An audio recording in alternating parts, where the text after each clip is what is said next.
গ্রামের এক সাধারণ কৃষক ছিলেন রফিক মিয়া। সারা বছর কঠোর পরিশ্রম করতেন, কিন্তু তেমন সঞ্চয় করতে পারতেন না।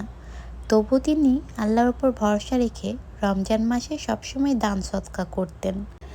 এক বছর দুর্ভিক্ষ দেখা দিল, ফসলও তেমন ভালো হয়নি।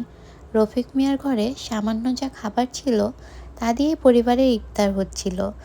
একদিন ইফতারের আগে দরজায় একজন ফকির এসে বলল, চাচা সারাদিন কিছু খাইনি, একটু খাবার কি পাবো? রফিক মিয়া তখন দ্বিধায় পড়ে গেলেন। নিজের ঘরে যা ছিল তা দিয়ে তার পরিবারেরই কষ্টে চলছিল, কিন্তু রমজানের কথা মনে করে তিনি ফকিরকে অর্ধেক খাবার দিয়ে দিলেন। সেই রাতেই এক অলৌকিক ঘটনা ঘটল। গভীর রাতে এক অচেনা ভদ্রলোক রফিক চাচার দরজায় কড়া নাড়লেন। তিনি বললেন, আমি এক ব্যবসায়ী, আমার উটের কাফেলা পথ হারিয়ে গিয়েছিল, কিন্তু আপনার বাড়ির আলো দেখে আমি পথ চিনতে পেরেছি। আপনার এই সাহায্যের প্রতিদান দিতে চাই। তিনি রফিক চাচার হাতে একটি ব্যাগ দিলেন, যা ভর্তি ছিল স্বর্ণমুদ্রা আর খাদ্যশস্যে।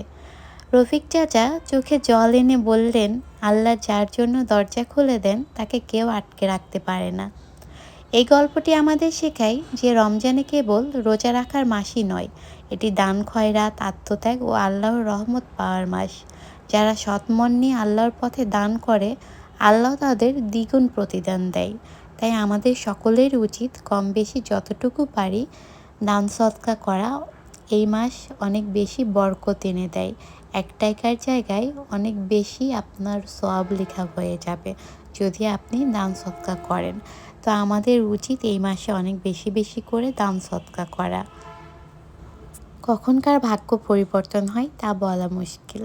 তো বলুন, গল্পটা শুনে আপনারা কি বুঝলেন?